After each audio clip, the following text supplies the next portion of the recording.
Abdullah bin Hudzafah al-Sahmi. Menjadi kewajiban bagi setiap muslim untuk mencium kepala Abdullah bin Hudzafah. Saya yang akan memulainya terlebih dahulu, Umar bin Khattab. Tokoh kisah ini adalah seorang pria dari kalangan sahabat yang bernama Abdullah bin Hudzafah al-Sahmi. Sejarah dapat saja berlalu atas tokoh kita ini sebagaimana sejarah terus berlalu terhadap jutaan bangsa Arab sebelum Abdullah tanpa memberikan perhatian khusus kepada mereka. Akan tetapi Islam yang agung memberikan kesempatan kepada Abdullah bin Hudzafah al-Sahmi untuk bertemu dengan pemimpin dunia saat itu yaitu Kisra Raja Persia dan Kaisar yang agung Raja Romawi. Bersama dua pemimpin besar ini, Abdullah mencatat kisah yang senantiasa diingat orang dan terus dikisahkan oleh lisan sejarah sepanjang masa. Adapun kisah Abdullah dengan Kisra Raja Persia itu terjadi pada tahun ke-6 Hijriah saat Nabi Shallallahu Alaihi Wasallam berniat untuk mengirimkan beberapa rombongan sahabatnya dengan membawa surat kepada para raja berkebangsaan non-Arab untuk mengajak mereka masuk ke dalam Islam. Rasulullah Shallallahu Alaihi Wasallam sudah memprediksikan bahaya dari tugas ini. Para utusan Rasul tadi akan berangkat menuju negeri-negeri yang jauh yang belum pernah mengadakan kerjasama dan kesepakatan dengan Islam sebelumnya. Para utusan tadi tidak mengerti bahasa-bahasa negeri yang akan didatanginya dan mereka juga tidak sedikit pun mengerti watak para raja tadi. Para utusan tadi juga akan mengajak para raja untuk meninggalkan agama mereka, melepaskan kebesaran dan kekuasaan serta masuk ke dalam sebau agama suatu kaum. Ini merupakan sebuah ekspedisi berbahaya. Sebab yang berangkat ke sana dapat menghilang sedang yang kembali dari ekspedisi ini hanya tinggal anaknya saja. Oleh karenanya Rasulullah Shallallahu Alaihi Wasallam mengumpulkan para sahabatnya. Beliau berdiri di hadapan mereka dalam sebuah khutbah. Setelah memuji Allah, mengucapkan syahadat beliau bersabda, "Aku ingin mengutus beberapa orang dari kalian untuk datang kepada beberapa orang raja non-Arab. Janganlah kalian membantah aku sebagaimana Bani Israel membantah Isa putra Maryam." Para sahabat Rasulullah Shallallahu Alaihi Wasallam menyambut dengan berseru, "Ya Rasulullah, kami akan mendukung apapun yang kau inginkan. Kirimlah kami kemana saja engkau inginkan." Rasulullah Shallallahu Alaihi Wasallam mengutus 6 orang sahabatnya untuk membawa surat dari beliau kepada beberapa orang raja Arab dan non-Arab. Salah seorang dari ke-6 utusan tadi adalah Abdullah bin Hudzafah al-Sahmi yang diutus untuk membawa surat Nabi Shallallahu Alaihi Wasallam kepada Kisra Raja Persia. Abdullah serta-merta mempersiapkan bekalnya. Ia mengucapkan kata perpisahan kepada istri dan anaknya. Ia lalu berangkat menuju tempat tujuannya yang melalui berbagai lereng dan bukit dataran tinggi maupun rendah. Ia lakukan perjalanan tersebut sendirian tanpa ada teman yang mengiringi selain Allah Subhanahu wa Ta'ala. Saat ia sampai di perkampungan wilayah Persia, ia memohon izin untuk dapat masuk kepada rajanya. Dan para pembantu raja memperingatkan bahaya dari surat yang dibawa Abdullah kepada raja. Mendengar itu, Raja Kisra memerintahkan para pembantunya untuk menghias istana. Lalu ia mengundang para pembesar bangsa Persia untuk dapat hadir dalam kesempatan ini. Kemudian Kisra mengizinkan Abdullah bin Hudzafah untuk datang. Lalu datanglah Abdullah bin Hudzafah menghadap pemimpin Persia dengan menggunakan selendang tipis yang menutupi tubuhnya. Ia juga mengenakan baju panjang berbahan kasar yang ditutupi dengan selendang khusus bangsa Arab. Akan tetapi ia memiliki leher yang tegak. Postur tubuh yang tegap. Dari tulang rusuknya terlihat keagungan Islam. Dalam hatinya menyala kebesaran datang menghadap, ia langsung memberi isyarat kepada salah seorang pembantunya untuk mengambil surat dari tangan Abdullah. Maka Abdullah langsung berkata, "Jangan. Rasulullah Shallallahu Alaihi Wasallam menyuruhku untuk menyerahkan surat ini langsung ke tanganmu, dan aku tidak ingin melanggar perintah Rasulullah." Kisra langsung memerintahkan kepada semua pembantunya, "Biarkan ia mendekat kepadaku." Maka Abdullah langsung mendekat ke arah Kisra sehingga ia dapat langsung menyerahkan surat tersebut ke tangan Kisra. Lalu Kisra memanggil seorang jurutulis berkebangsaan Arab dari negeri Al-Hirahnam dan ia memerintahkan untuk membuka surat tersebut di hadapannya. Dan Kisra meminta jurutulis tadi untuk membacakannya. Bismillahirrahmanirrahim, dari Muhammad Rasulullah kepada Kisra yang agung Raja Persia. Keselamatan bagi orang yang mengikuti petunjuk. Begitu Kisra mendengar isi surat sebagaimana yang telah dibacakan kepadanya, maka tersulutlah api amarah dalam dadanya. Wajahnya menjadi merah.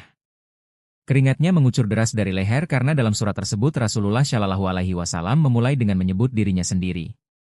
Lalu ia langsung menyambar surat tersebut dan merobeknya tanpa ia tahu apa yang ada dalam isi surat itu. Ia pun langsung berseru, "Apakah ia berani menuliskan hal ini kepadaku, padahal dia adalah budakku?" Lalu ia memerintahkan para pengawalnya untuk mengeluarkan Abdullah bin Hudzafah dari hadapannya. Dan akhirnya Abdullah dibawa keluar. Abdullah bin Hudzafah keluar meninggalkan ruang sidang Kisra. Ia sendiri tidak tahu ketentuan Allah yang bagaimana yang akan terjadi pada dirinya. Apakah ia akan dibunuh atau dibiarkan hidup dengan bebas? Akan tetapi ia masih sempat berujar, "Demi Allah, aku tidak peduli akan nasibku setelah aku menyampaikan surat Rasulullah Shallallahu Alaihi Wasallam." Ia pun langsung menaiki kendaraannya dan akhirnya berangkat. Ia memerintahkan untuk membawa masuk kembali Abdullah. Namun ia tidak ditemukan, para pembantu raja lalu mencarinya. Namun sayang Abdullah telah pergi tanpa jejak. Mereka pun terus mengejar sepanjang jalan hingga ke Jazirah Arab, dan mereka menyadari bahwa Abdullah telah pergi jauh. Begitu Abdullah datang menghadap Nabi Shallallahu Alaihi Wasallam, ia menceritakan apa yang terjadi dengan Kisra dan surat Nabi Shallallahu Alaihi Wasallam yang dirobeknya. Rasul Shallallahu Alaihi Wasallam tidak menanggapi dengan ucapan apa-apa selain, Allah akan merobek-robek kerajaannya. Kisra kemudian mengirim surat kepada Badzan wakilnya yang berada di Yaman. Dalam suratnya Kisra berpesan, kirimlah kepada orang yang ada di Hijaz ini, Muhammad, 2 orang kuat yang kau miliki. Dan suruhlah mereka berdua membawanya menghadapku. Maka Badzan mengutus 2 orang terbaiknya kepada Rasulullah Shallallahu Alaihi Wasallam. Dan lewat kedua orang tadi Badzan menitipkan surat kepada Rasul yang di dalamnya terdapat perintah kepada Rasul untuk berangkat bersama kedua orang utusannya untuk menghadap Kisra sesegera mungkin. Badzan juga meminta kedua utusannya untuk mencari informasi tentang diri dan kisah Rasulullah, dan meminta keduanya melaporkan setiap informasi tentang diri beliau.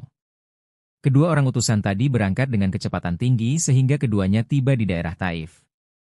Mereka berdua bertemu dengan para pedagang dari suku Quraisy. Begitu melihat mereka, keduanya langsung menanyakan tentang diri Muhammad Shallallahu Alaihi Wasallam.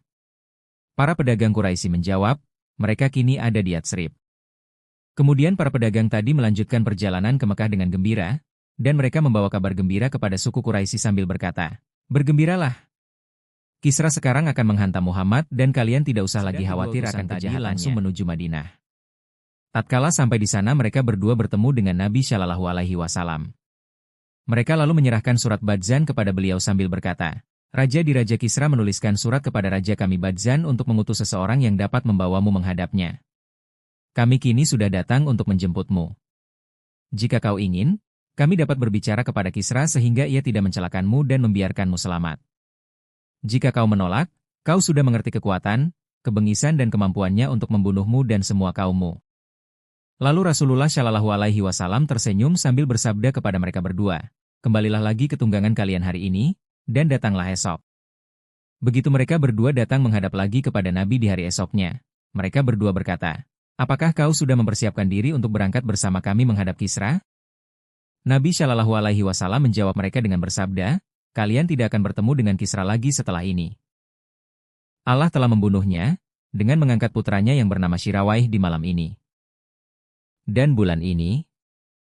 Mereka berdua lalu menatap tajam wajah Nabi Shallallahu Alaihi Wasallam, dan nampak keterkejutan di wajah mereka berdua. Keduanya bertanya, "Apakah engkau mengerti apa yang kau katakan?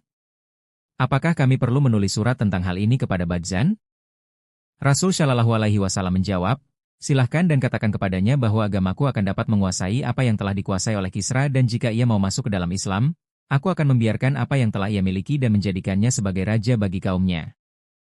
Akhirnya kedua utusan tadi pergi meninggalkan Rasulullah Shallallahu Alaihi Wasallam dan mereka pergi menghadap Badzan. Keduanya menceritakan kisahnya. Badzan lalu berkata, "Jika apa yang dikatakan Muhammad adalah benar maka dia adalah seorang nabi, namun jika tidak maka kami akan mengambil keputusan atasnya."